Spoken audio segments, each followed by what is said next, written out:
지난주 수요일 우리 안전사님 학원 예배 다 마치고 저희 가족 식구들 데리고 운전해서 아리조나에 계신 장인 장모님 뵈러 갔습니다.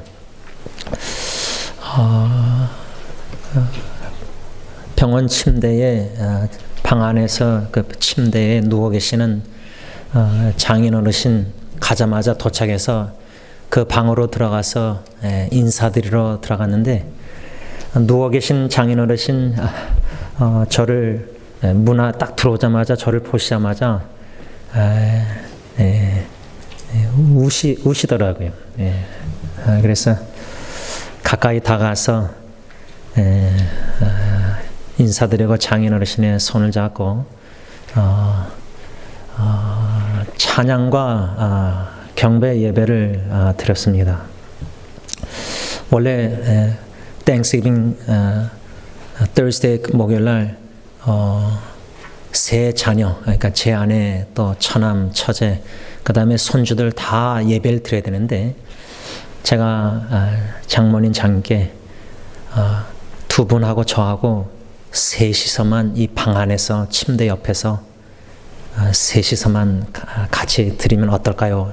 말씀드렸습니다. 왜냐하면 손주들하고 다 예배드리면 영어로 한국말로 해야 되니까 제가 이번에 고 안전사님 하나님께서 베푸신 귀한 말씀의 은혜가 있어서 그 은혜를 꼭 두 분, 특히 장인 어르신, 질병으로 고통당하시는 장인 어르신에게 그 말씀을, 은혜를 나누고 싶었기 때문에 그러면 한국말로 하기가 참 더 좋아서 장인 장모님 저하고 셋이서만 예배드렸습니다.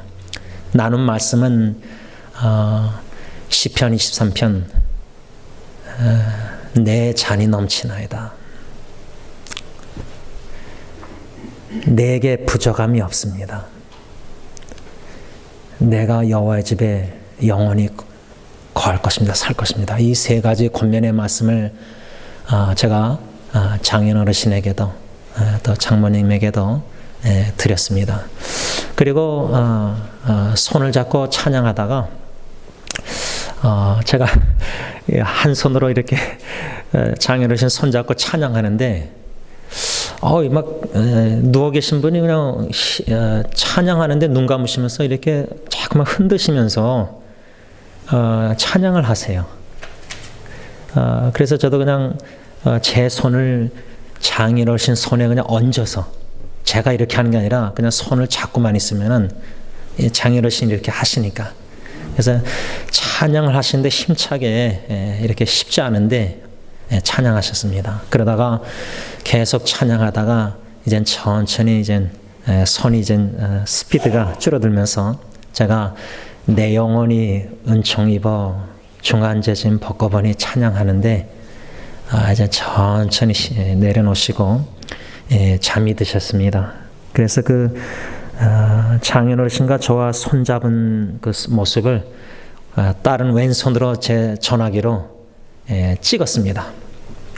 그래서 이제 장인 어르신과 그 이야기를 제가 페이스북이나 블로그나 카카오톡 스토리나 또 저희 교회 카톡방이랑 또 동문 목사님들 카톡방 여기저기 올렸는데 제가 글을 마지막에 고이 잠드셨습니다. 그렇게 썼더니 저희 장인 어르신이 돌아가신 줄 알고 다들 놀라셔서 막 위로를 하시는데 살아계시는데 다들 돌아가신 줄 알고 막 위로의 글을 특히 이젠 신학교 동문 목사님 방에서는 어떤 분이 우리 제임스 목사님 장인 어르신 소천하셨습니다. 위로의 말씀 막 이래가지고 다들 막 그냥 위로의 글을 다 남기셨는데 그걸 제가 나중에 보고 이게 너무 죄송해서 죄송합니다. 저희 장인어른 지금 살아계십니다 하고 이제 그런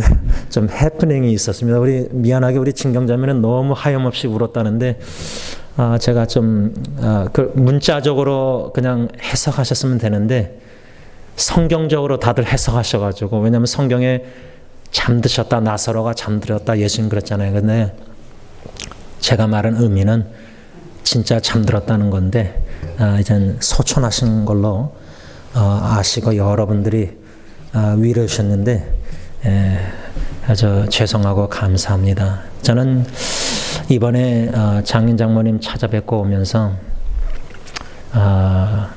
이 모든 일들이 우연히 사건들이 일어나는 게 아닙니다. 다시 말하면 지지난주 금토 안전사님과 예배, 말씀, 찬양, 경배, 또 이젠 입간 예배, 하간 예배, 또 장인 장모님과의 예배, 이런 모든 일상생활에 일어났던 일들을 뒤돌아볼 때 이 모든 게 우연히 된 게 아니라 하나님의 주권 속에서 계획 속에서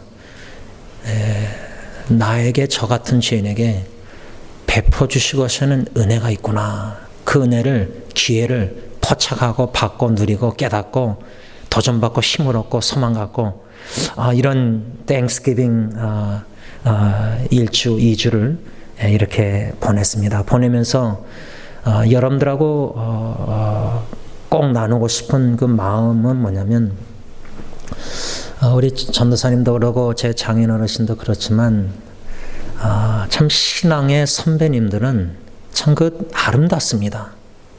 다시 말하면 그 내적 뷰티, 이너 뷰티, 내적 아름다움. 그냥 이 겉모습은 후패하고 몸이 약해지고 다 여러 가지 그러지만 이 신앙의 선배님들을 보면서 보고 배우고 나도 이러고 싶다는 받는 교훈은 숨질 때 되도록 늘 찬양하면서 주께로 나아가기 원합니다. 그 찬송가 4절 4줄을 가까이 아시죠?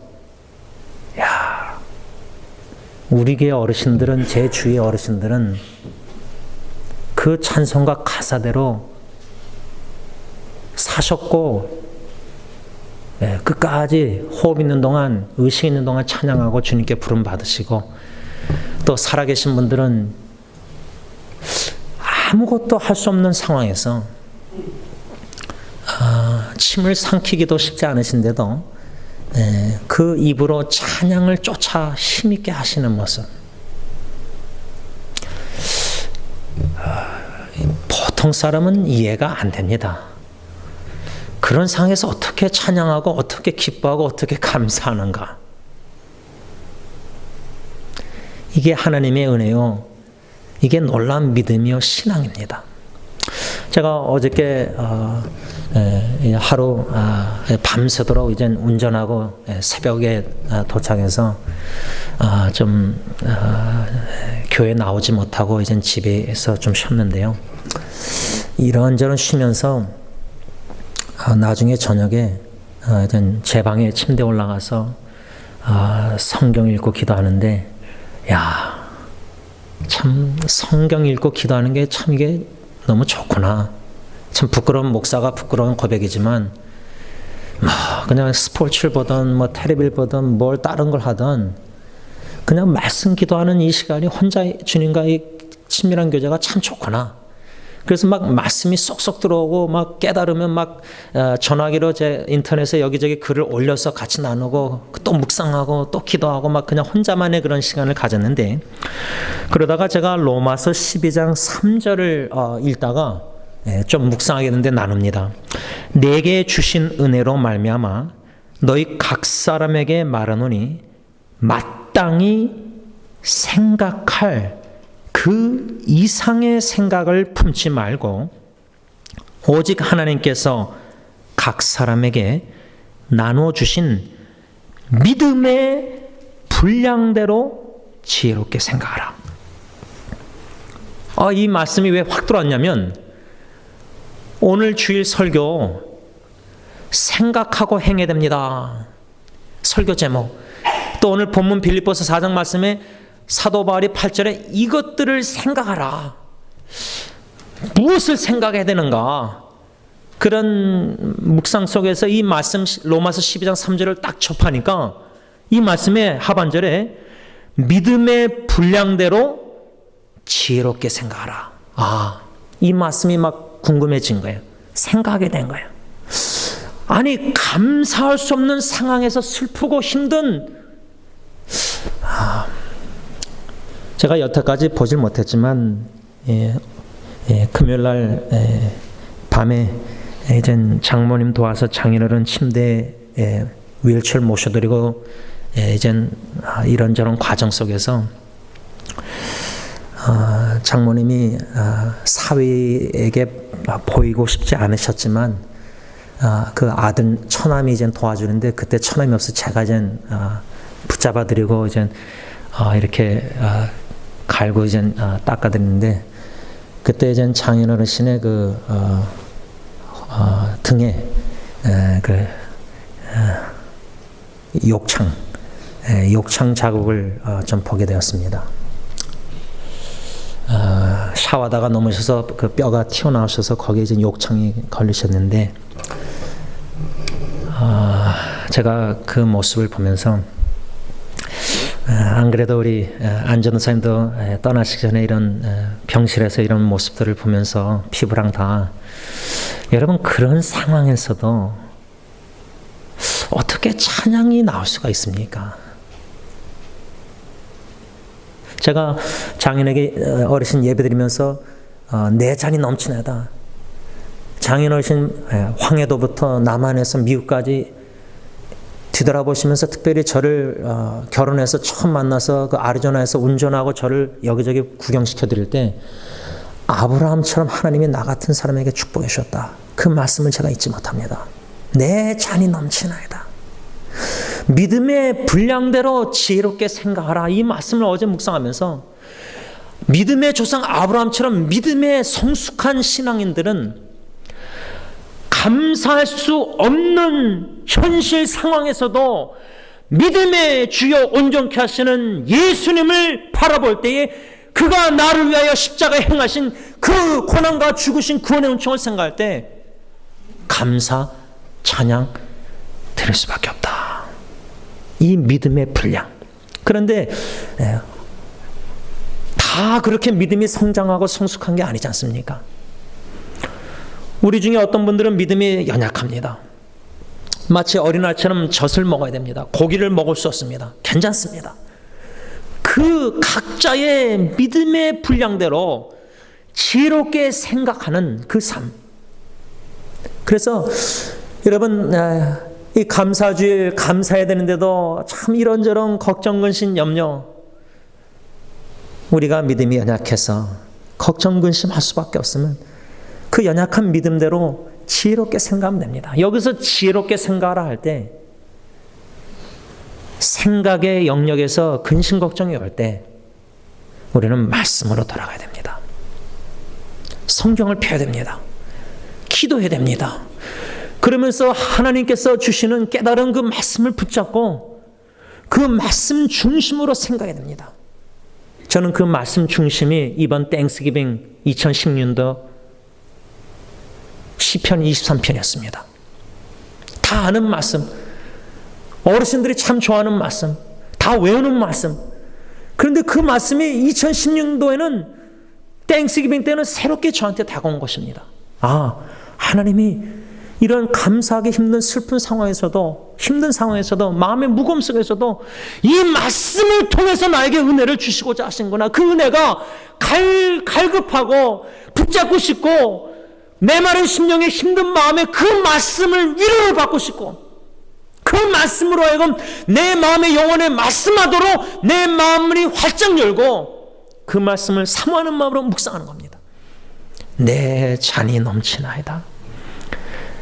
내게는 부족함이 없습니다. 예수님이 나의 목자이기 때문에 내가 여호와의 집에, 하나님의 집에, 그 천국에 영원히 반드시 살 것입니다. 이 말씀을 어르신들하고 나눴지만 저는 그 말씀을 제 자신 영혼에게 선포하고 있었던 것입니다. 왜? 그 말씀을 하나님이 나에게 주셨기에 그 말씀을 선포하면서 그 말씀을 자꾸만 생각하는 겁니다. 힘들고 어렵고 마음이 무겁고 슬프고 그립고 할 때 자꾸만 그 말씀을 생각하는 겁니다. 그 말씀으로 그 모든 사랑, 그리움, 아픔 이런 거를 무거운 마음을 이겨나가고 극복해 나가는 겁니다. 그 말씀을 붙잡을 수밖에 없습니다. 그래서 말씀을 자꾸만 생각하는 습관을 갖는다는 게 중요한 겁니다. 오늘 정구영 예배 때 우리가 레위기서 19장 9절로 18절 또 고린도서 9장 말씀을 외우는 시간, 여러분 이 성경 암송 또 설교 말씀 또 성경 문단 또 성경 하루에 석 장씩 주말 5장씩 뭐 라디오 방송으로 통해서 기독교 설교 뭐 인터넷 여러 가지 이런 모든 거, 이 목적이 뭡니까? 간략하게 설명하면 말씀을 가까이 하기 위해서입니다. 성경책을 사랑하고. 여러분 예수 사랑하시면 어린이 찬송가 아시죠? 예수 사랑하심은 성경에 써있네. 하나님이 나를 사랑하신다고 성경에 써있네. 여러분 어머니 그 찬송가도 보면은 어머니가 사랑하던 그 성경책. 그래서 여러분 어르신들이 성경책을 닳도록 성경이 다 낡아지도록 읽고 쓰고 노란 말글로 하고, 그 어머니의 부모님의 사랑하던 그 성경책, 이것을 우리가 귀하게 여겨야 됩니다. 오늘 저는 이 사도 바울이 빌립보 교회 성도들에게 편지를 써내려가면서 본문에서 빌립보서 4장 8절에서 이것들을 생각하라, 그러면서 무엇을 생각하라고 권면하는 말씀이 몇 가지로 이렇게 나와 있습니다. 8절 보면 끝으로 형제들아 무엇이든지 참되며 무엇이든지 경건하며 무엇이든지 옳으며 무엇이든지 정결하며 무엇이든지 사랑받을 만하며 무엇이든지 칭찬받을 만하며 무슨 덕이 있든지 무슨 기름이 있든지, 이 목록이 좀 쫙 많습니다. 이것들을 생각하라 그랬는데 저는 오늘 간략하게 한 2가지, 근데 이 2가지가 참 또 희한한 게, 이 말씀을 이미 설교 준비하고 묵상하는 과정에서 주중에 성경책을 읽고 생각하고 깨달음을 적어내라 하는데, 오늘 설교 말씀과 일치된 연관된 제목을, 주제를 생각하게 됐습니다. 그 주제는 뭐냐면 진실성입니다. 진실성. 오늘 목사님 8절에 진실이란 말이 없는데요. 보세요. 무엇이든지 참되며, 지금 이것들을 생각하라. 그 중에 하나가 뭐냐면 참된 것을 생각하라. 이 참된 것을 생각하라고 사도 바울이 그러는데, 여기서 이 참됨이란 뜻은 뭐냐면 박윤선 박사님 주석 보니까 선한 양심의 진실성과 그 열매들을 가리킨다. 다시 말하면 사도 바울이 빌립보 교회 사랑하는 성도들에게 편지를 써내려가면서 사랑하는 성도님들, 이것들을 생각하세요. 그 중에 첫 번째가 무엇이든지 참된 것을 생각하십시오. 그 권면의 뜻이 뭐냐? 진실하십시오. 쉽게 말하면 간략하게 적용하자면 여러분 진실해야 합니다. 진실하십시오. 선한 양심을 가지시고 진실되게 사십시오. 진실한 삶을 사십시오. 이것을 권면하는 겁니다. 저는 이 말씀이 왜 제 마음에 깊이 다가오냐면, 제가 여러 번 나눴지만 저희 할머니 살아계실 때에 픽업에서 저 메가도 공원 근처에 노인 아파트에 한번 모셔다 드린 적이 있습니다. 저희 할머님이 더 어르신 권사님을 찾아뵀는데 픽업이 필요해서 제가 이제 저희 할머님을 모시고 갔는데, 저희 할머님이 그 어르신 권사님 할머님을 부축해서 이제 아파트 문으로 들어가시는데, 그때 바깥에 계셨는데 저희 할머님이 그 권사님에게 손자인 저를, 뒤에 쫓아가는 저를 가리키면서 소개하시는데, 앞으로 목사가 될 손자입니다. 목사가 될, 이렇게 식으로 소개했더니 저희 할머님의 부축을 받으신 그 어르신 권사님이 뒤돌아보더니 저를 진실하십시오. 딱 한마디 하셨어요. 저는 그 장면, 그 말씀이 잊혀지가 않아요. 여러분, 그런데 제가 왜 이 말씀이 또 마음의 양심에 찔림이 오냐면, 지난주에 제가 거짓말했습니다.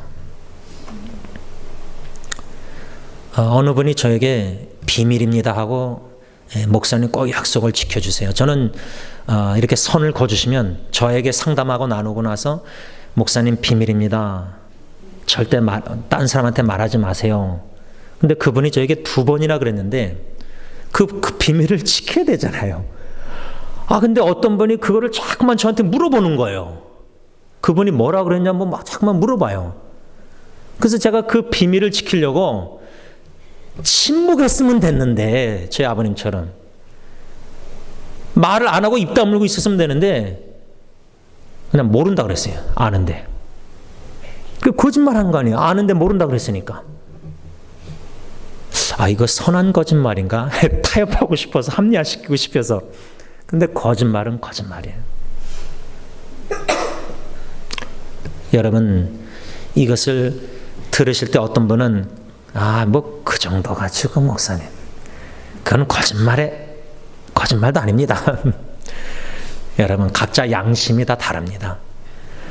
어떤 분의 양심은 빨간불이 잘 들어온 분도 있고 이것도 빨간불이고, 어떤 분은 이거는 뭐 요 정도는 뭐 노란불 괜찮아요, 지나가도.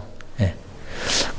각자 양심이, 말씀의 기준이 다를 수가 있습니다. 그런데 제가 제 자신이 거짓말한 모습을 보고 참 한심해 보이더라고요.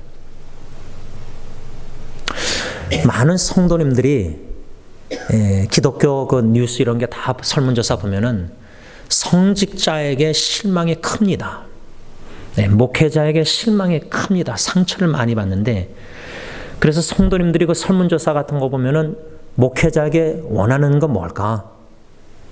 뭐 설교도 잘하시고 목회도 잘하시고 뭐 실력도 있고 신방도 잘하고 막 뭐 다 목록이 있겠죠. 완전한 목회자를 원하는 분도 있겠죠.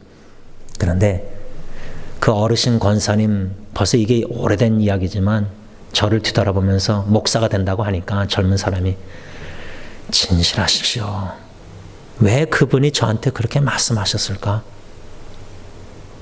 그 정도로 진실된 목회자를 찾아보기가 힘든 시대를 맞이하지 않았는가 생각됩니다. 진실성이 참 중요한데, 그런데 놀라운 거는 제가 지난주에 성경을 로마서도 읽고 시편 읽고 이렇게 구약 신약을 읽는데, 시편 50편 이미 다 아는 말씀이에요. 다윗이 범죄하고 회개하고 뭐 쓴 편지 다 그 시라는 거 다 아는데, 그 51편 6절을 읽다가 어떤 글을 썼냐면, 주님은 나의 중심이 진실함을 원하신다. 시편 기자 다윗이 그랬거든요. 주님이 나에게 원하시는 것은 중심, 이 마음 중심이 진실함, 진실. 그래서 제가 이 말씀을 묵상하면서 어떤 글을 썼냐면, 진실성이 보이지 않고 오히려 거짓말을 진실처럼 말하는 사람을 사귀지 말고 멀리해야 한다. 여러분, 목회자가 진리의 말씀을 진실되게 보이게 설교할 수 있습니다. 그리고 실제로 성도님들이 은혜를 받을 수 있습니다. 그리고 그 진리와 진실성을 믿고 의심하지 않을 수 있습니다. 그런데 나중에 왜 어떤 목회자에게 성도님들이 충격을 받습니까? 설교 때는 진리를 진실되게 전했는데 삶은 거짓된 것이었습니다. 그러니까 진실성을 있게 보일 수 있지만은 실제 삶으로는 거짓된 마음으로 몰래 거짓되게 살 수 있다는 겁니다. 그게 하나님의 때에 시편 51편 보면 하나님이 그 책망하시다 그걸 들춰내신다 그랬어요. 몰래 그러다가 하나님이 들춰내시면 성도님들은 충격을 받습니다. 설교를 그렇게 좋았는데, 그렇게 설교 은혜 받았는데, 참 진실된 목회자인 줄 알았는데, 오늘 사도 바울이 저에게 또 여러분들에게 무엇이든지 참된 것을 생각하십시오. 진실성, 양심의 진실성이 있는 그러한 삶을 살도록 권면하는 이 말씀. 왜 사도 바울이 이 말씀을 했을까 고민해 보니까 빌립보 교회 그 성도 중에 빌립보서 1장 보면 사도 바울이 감옥에 갇혔을 때 두 부리로 갈라졌는데 한 부리는 오히려 주님의 종이 감옥에 갇히니까 담대함을 얻고 용기 있게 복음을 전했어요. 착한 동기로, 착한 마음으로, 올바른 동기로, 양심에 꺼리낌이 없이 양심에 진실되게 행했습니다. 그런데 또 다른 성도님들 그룹은 감옥에 갇힌 바울에게 더 어렵게 힘들게 만들고자 불순한 동기로 복음을 전했습니다. 물론 바울이 이렇게 저러나 전파된 건 그리스도니 내가 기뻐하노라 했지만은 빌립보서 2장 가서 보면은 잘못된 동기, 옳지 않은 불순한 동기, 진실되지 못한 마음으로 복음을 전하는 걸 허락하지 않습니다. 빌립보서 2장 보면 그래서 야망, 앰비션, 야망을 품지 말라 해서 헛된 욕심을. 그래서 사도 바울이 이렇게 편지를 쓴 거구나.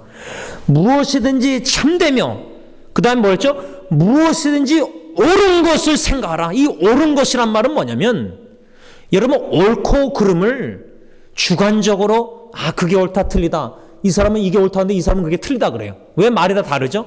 절대 기준이 없기 때문이에요. 이 세상에 오직 하나 절대 진리는 성경 하나님의 말씀입니다. 그 말씀을 우리가 가까이 하고 그 말씀을 묵상하고 생각하고 그 말씀을 따라 순종하려고 사는 삶, 바로 무엇이든지 옳은 것을 생각하는 말씀은 뭐냐면 하나님의 율법 말씀과 일치된 삶을 살라는 거예요. 그러면 그렇게 살기 위해서는 어떻게 되죠?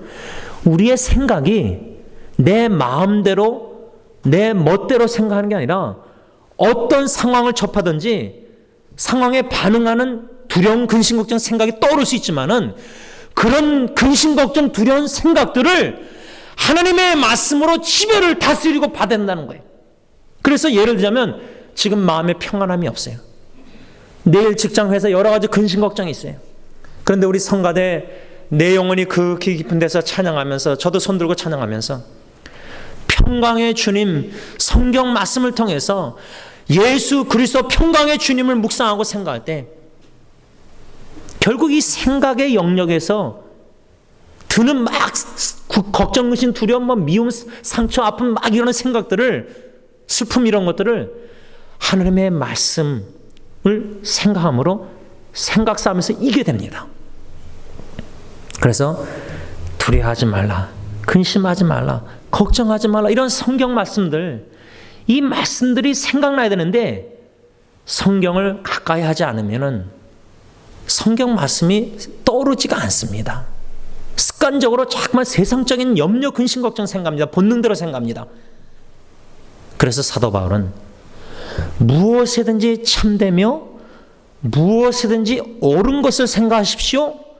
다시 말하면 양심에 진실된 생각을 하시고, 두 번째는 하나님의 말씀에 일치된 생각을, 옳은 생각을 하면서 살라 그 말이에요. 지금 제가 이것들을 생각하십시오 중에 두 가지만 생각했습니다. 결론을 맺으면서 여러분 이것이 참 왜 중요한가? 저는 지난주 이렇게 1, 2주 지내오면서 11월 달 참 이런 생각이 들었어요. 안전사님 생각할 때 제가 저희 첫째 아기도 땡스기빙 때 이런 어려운 문제 다 겪었는데 감사 계절 12월 달에 참 생사의 갈림길, 장례식 어려운 일들이 생기곤 해요. 제 삶 속에.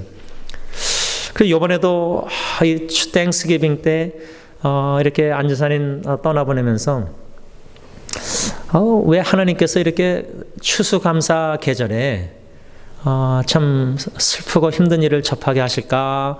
그 하나님의 선하신 뜻이 뭘까? 이걸 통해서 주시고자 하는 은혜가 뭘까? 슬픔, 어려움, 무거움 여러 가지 있지만 또 다른 쪽으로는 말씀 중심으로 조금만 생각하려고 만드시는 거예요. 하나님의 뜻이 뭘까? 더 나아가서 하나님은 누구신가? 그 뜻을 내가 다 이해 못해도 이 모든 상황 하나님이 주권적으로 다스리시고 결국에는 나중에는 다 합력해서 선을 이루실 거야. 라는 기대감과 믿음, 소망, 희망. 그런 희망을 하나님이 주시는데 어떻게? 하나님의 말씀을 통해서. 그 말씀들이 생각나게 하십니다. 성령님이. 그래서 생각나는 그 말씀과 내 본능적으로 걱정, 염려하는 무거운 생각들과 여기서 자꾸만 싸웁니다. 그럴 때 기도하는 겁니다. 하나님, 자꾸만 두렵고 근심, 걱정, 슬픈 그리움 생각들이 들 때마다 소망의 말씀으로, 위로의 말씀으로, 하나님의 능력의 말씀 자꾸만 떠오르고 생각나고, 그러니까 이 말씀을 자꾸만 가까이 하고 묵상하고 적어내라고 습관하면요, 그때 말씀을 성령님이 자꾸만 떠오르게 해요. 생각나게 해요. 그래서 그 말씀을 붙잡게 해요. 그 말씀 중에 오늘 딱 두 가지만 여러분들에게 권면의 말씀을 드린 겁니다. 무엇이든지 참되며 무엇이든지 옳은 것을 생각하라. 다시 말하면 양심의 진실된 것들을, 진실성을 회복해서 진리의 말씀을 생각하고 진실된 삶을 살라는 이 권면의 말씀. 두 번째는 옳은 것, 하나님의 말씀과 일치된 삶. 그냥 말로만 진실을 얘기하고 진리를 얘기하고 참된 것을 얘기하고 그게 아니라 내 삶이 말씀과 일치돼서 인격화돼 가지고 저 사람을 볼 때, 나를 바라볼 때, 야, 진짜 저 사람은 진실해. 저 사람은 참 거짓이 없어. 참 참된 믿음이 있어. 저 사람은 진짜 하나님의 말씀을 가까이 하고 그 말씀을 따라 살려고 순종하려고 몸부림치고 발버둥치고 그 말씀에 일치된 삶을 살고자 누가 뭐래도 주님 앞에서 양심에 찔림이 없이 거짓됨이 없이 진실되게 말씀에 일치된 삶을 살려고 노력하고 애써. 그런 삶을 삶 속의 가정에서부터 또 교회 식구들과 주의 형제 자매 이웃들에게, 불신자들에게도 참 진실되고 옳은 그런 삶을 본을 보이는 신앙의 선배님처럼 저희들도, 저와 여러분들도 그럴 수 있기를 간절히 기원합니다. 기도하겠습니다. 하나님 아버지, 예수 믿지 않는 사람들이 볼 때에 참 진실되게 거짓이 없이 양심껏 남을 속이지 않고 도둑질하지 않고 거짓말하지 않고 진실되게 말씀대로 살려고 사는 삶이 불신자들의 눈에는 너무 어리석고 미련하고, 조금만 타협하면은, 조금만 거짓말하면은 누가 뭐라고 알지도 못하는데 이렇게 말할 수 있을 것입니다. 그러나 신앙의 선배님들을 보면은 사람들 앞에서 종교생활 하는 척 하는 것이 아니라 사도 바울처럼 하나님 앞에서 코람데오, before God, 하나님 앞에서 양심에 꺼리낌이 없이 살려고 자신과의 싸움 속에서 거짓을 미워하고 거짓의 아버지인 사탄을 미워하고 거짓말을 멀리하고 깨끗한 양심을 추구하고 진실되게 살려고 발버둥치며 진리의 말씀에 일관성 있는 일치된 그러한 삶을 살려고 발버둥칩니다. 그런 노력을 등한히 하면은 가정에서 우리 자녀들이 볼 때 우리 아빠 엄마는 위선자야. 교회에서는 거룩하게 보이고 직분자인데, 아버지, 이러한 이야기를 자녀들에게만 들을 뿐만 아니라 이제는 성도님들도 목회자를 볼 때 위선자인 줄 다 압니다. 이런 시대에 신뢰할 만한 목회자를 만난다는 것, 또 신뢰하는 만한 성도님들, 형제자매를, 교회 식구들을 만난다는 것, 이것이 너무나 귀합니다. 이젠 교회는 너무나 실증날 정도로 거짓이 사기가 난무하고 참 입술로 나오는 말들이 상처와 거짓말과 속이는 말들.